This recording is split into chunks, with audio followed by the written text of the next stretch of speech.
Hello friends, সিকদার্স একাডেমিতে আপনাদের সবাইকে ওয়েলকাম। বিগ ব্রেকিং নিউজ, ৯,৫৩৩ জনের প্যানেলে স্পর্শ করা যাবে না।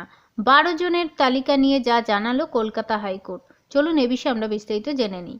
প্রাথমিকে ২০২২ সালের নিয়োগ প্রক্রিয়ার উপর যে স্থগিতাদেশ তুলে দিয়েছে সুপ্রিম কোর্ট জানিয়ে দেয় প্রাথমিকের শিক্ষক নিয়োগ প্রক্রিয়া চালিয়ে নিয়ে যেতে পারবে রাজ্য। প্যানেল প্রকাশে বাধা তুলে নেয় বিচারপতি হিমা কোহলি, বিচারপতি আসনুদ্দিন আমুল্লাহর বেঞ্চ।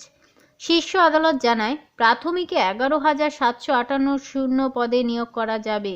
আদালতের ছাড়পত্র মেলার পরেই প্রাথমিক শিক্ষা পর্ষদ ৯,৫৩৩ পদে শিক্ষক পদে নিয়োগের জন্য মেধা তালিকা প্রকাশ করে।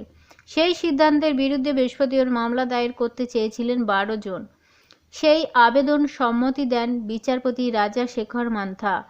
সেই মামলার শুনানিতেই বিচারপতি জানালেন ১২ জনের জন্য আলাদা মেধা তালিকা প্রকাশ করতে হবে। খুবই গুরুত্বপূর্ণ একটা কথা, ১২ জনের জন্য আলাদা মেধা তালিকা প্রকাশ করতে হবে, তবে মূল তালিকাকে স্পর্শ করা যাবে না।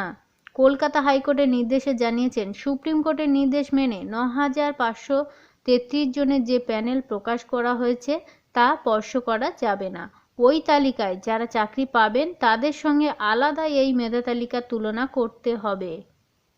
যদি দেখা যায় এই ১২ জন ওই প্যানেলের অন্তর্ভুক্ত প্রার্থীদের থেকে বেশি নম্বর পেয়েছেন, তাহলে এদের জন্য আলাদা প্যানেল করতে হবে।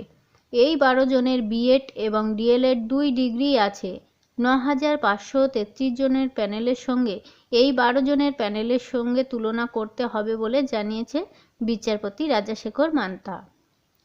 প্রসঙ্গত উল্লেখ্য, এমন অনেক প্রার্থী রয়েছেন যাদের বিজ্ঞপ্তি জারির দিনের আগে বিএড ও ডিএলএড ২ যোগ্যতায় ছিল, কিন্তু কেউ নম্বর বেশি থাকায়, কেউ আবার বিএড উচ্চতর যোগ্যতামান হওয়ায় ফর্ম পূরণের সময় ডিএলএড যোগ্যতার কথা কিন্তু উল্লেখ করেনি।